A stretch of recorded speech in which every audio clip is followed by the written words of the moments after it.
Before we jump in with our lesson, adding and subtracting rational expressions, we're going to warm up with a problem from the last lesson, which is dividing rational expressions using the -1 method, or opposite factors.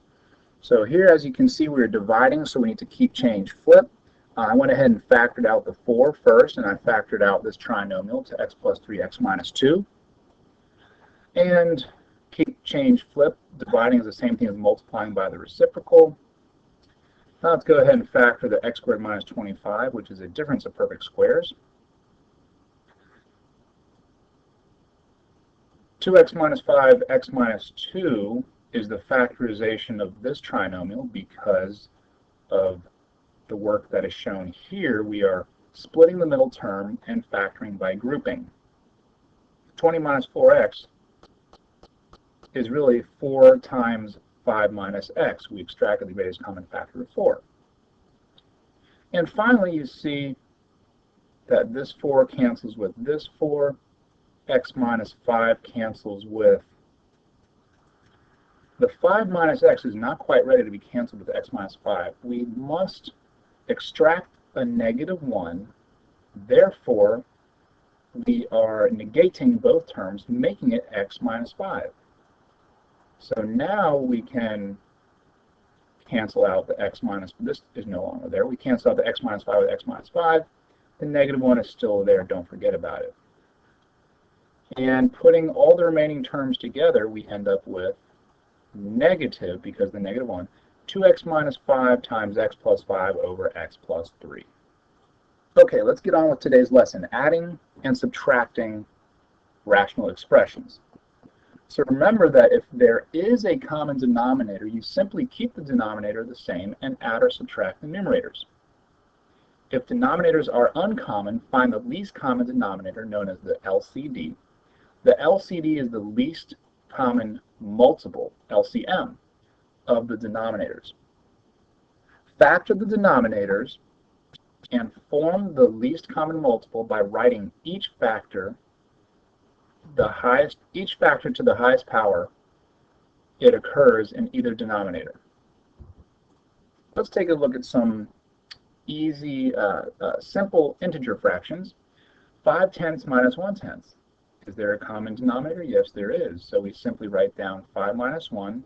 They share the denominator 10. 5 minus 1 is 4. And 4/10 can be simplified to 2/5. Let's try 2/4 plus 6/10. Well, what I've done is I've factored the denominators. 4 is 2 times 2, and 10 is 2 times 5.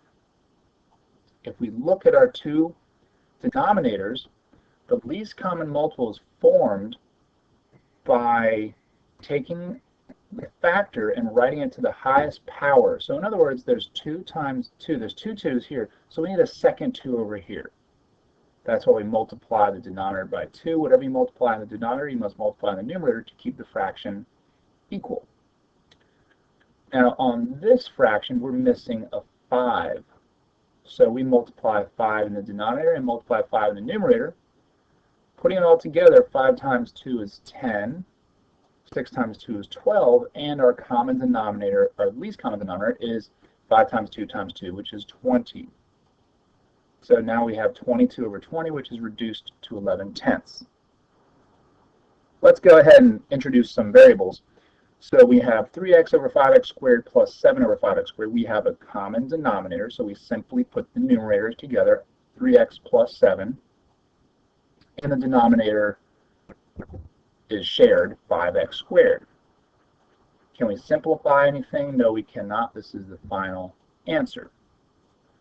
Moving on to this example, 3 over 6mn can be factored to 2 times 3 times m times n.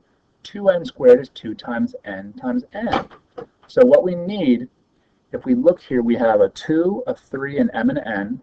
Here we have a 2, there's no 3 over here, and there's 2 n's, but there's no m. So we need a 3 and we need an m. So we have 3m in the denominator, and 3m multiplies the numerator. Now over on this denominator, in order to be the least common multiple, or the least common denominator, we must multiply, let's see what this is lacking. the 2, 3m and n, 2, 3m and n. There are two n's over here. There's only one n here, so let's multiply by n in the denominator, thus giving us our common denominator, and multiply the numerator by n. So this gives us 3n minus 12m all over 6mn squared. Now we're not quite done because we must simplify. In order to simplify, let's go ahead and extract the greatest common factor of 3. So we have 3 parentheses n minus m over 6mn squared. As you can see, 3 over 6 can be reduced down to 1/2. The 2 is in the denominator, so our final answer is n minus m over 2mn squared. Okay, so now for lesson examples. So here we have some polynomial denominators, and normally you would factor these first, but there's no need to because we have a common denominator. These are polynomials that are exactly the same, so we simply add the numerators. X minus 5 plus 3x plus 5, and put it all over the same denominator. What you will notice is that the x and the 3x are like terms, and the negative 5 and the positive 5 are like terms. Those will cancel out, and the 3x and the x add to become 4x. Final answer, 4x over x squared plus x minus 6. Number 2.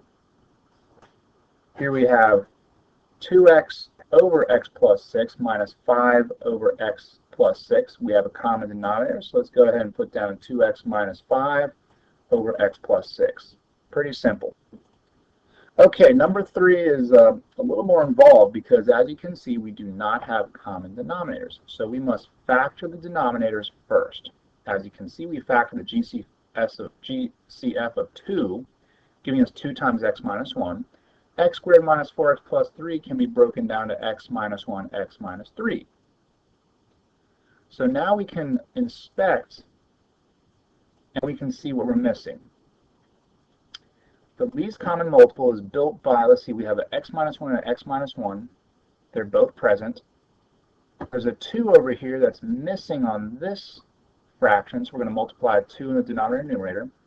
And what's missing over here is x minus 3, so we're going to multiply that fraction in the numerator and denominator by x minus 3.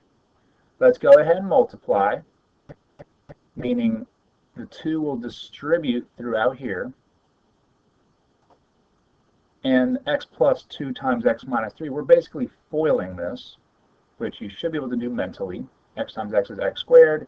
Outer is negative 3x, inner is 2x. Negative 3x plus 2x is negative x. And 2 times negative 3 is negative 6. Notice that the denominators are now common. So putting these all together, we're going to subtract the numerator. Notice how the negative, the minus sign, will be distributed throughout this binomial negative 4x minus 2. And this is all written over the same denominator of 2 times x minus 1 times x minus 3. Let's simplify the numerator. Let's combine any like terms. So as you can see, we have a negative x and a positive 5x. Sorry, a negative x and a positive 4x. That's how we got the 3x. The negative 6 will combine with a positive 2, because the minus minus, giving us negative 4. And the x squared just drops down here as x squared. So that's how we got x squared plus 3x minus 4. Finally, let's see if we can factor the numerator. X squared plus 3x minus 4, which can be factored out to x minus 1 times x plus 4. And notice how this works out so nicely. The x minus 1 cancels with the x minus 1, and therefore our simplified solution is x plus 4 over 2 times x minus 3. Number 4, let's factor the denominators. We have 9x squared is 3 times x times x. 3x squared plus 3x is, well, let's extract the greatest common factor of 3x. So we have 3x times parentheses x plus 1. Let's see what's missing. We have a 3x and an x plus 1 here. This side's missing an x plus 1, and this denominator is missing, it already has a 3x, but this has 3x and another 3x. So let's multiply this fraction by x plus 1 and this fraction by the other 3x. Putting it all together, we have distributing, we have 7x plus 7, and x times 3x is 3x squared. The denominator is 3x times 3x is 9x squared, and x plus 1 remains x plus 1. So we put all that under the same denominator. Putting all this together, we end up with 3x squared plus 7x plus 7 all over 9x squared times quantity x plus 1. These are important examples of Sage and Scribe. Let's add b squared over b minus 3 plus 9 over 3 minus b. What you will see is it's close to a common denominator. However, we must use the -1 method to reorder or to negate 3 minus b, so it's b minus 3. This -1 will float up to the top, to the numerator, and making that 9 negative. So now we have b squared minus 9 over b minus 3, which is our common denominator. We all know that b squared minus 9 is a difference of perfect squares, giving us b plus 3, b minus 3 over b minus 3. And yes, we can cancel the b minus 3's. Final answer is b plus 3. Whenever you have an integer adding to a fraction or a rational, go ahead and put a 1 under the integer, making it a fraction. So we put a 1 under it, so we have 2 over 1 plus 2 over 6x minus 6. So it's pretty obvious that the LCD is going to be 6x minus 6. Because remember, you can always multiply denominators to get a common denominator, not necessarily the least common denominator. So we're going to multiply this by 6x minus 6 and the numerator by 6x minus 6. We're going to distribute, giving us 12x minus 12 plus 2 all over our common denominator of 6x minus 6. Let's combine like terms. We have -12 plus 2 gives us -10. So we have 12x minus 10 over 6x minus 6. Let's factor. We always want to simplify. In order to simplify, you must factor. Let's extract 2, giving us 6x minus 5. Let's extract the 6, giving us x minus 1. And 2 over 6 can be reduced to 1/3. So our final answer is 6x minus 5 over 3 times x minus 1. Number 3. So here we have a subtraction problem with not common denominators. Okay, these are uncommon denominators. So let's go ahead and factor x squared minus 36, which we should recognize as difference of perfect squares, giving us x plus 6 times x minus 6. What's lacking in this denominator is the factor x minus 6. So we multiply x minus 6 times the numerator and the denominator. After distributing the 4 times the x and the 4 times the -6, we end up with 4x minus 24 minus x plus 6. Notice that this minus sign negates the x and negates the -6, giving us -x plus 6. So this negative invisible 1 distributes through this binomial. So looking throughout here, let's clean this up.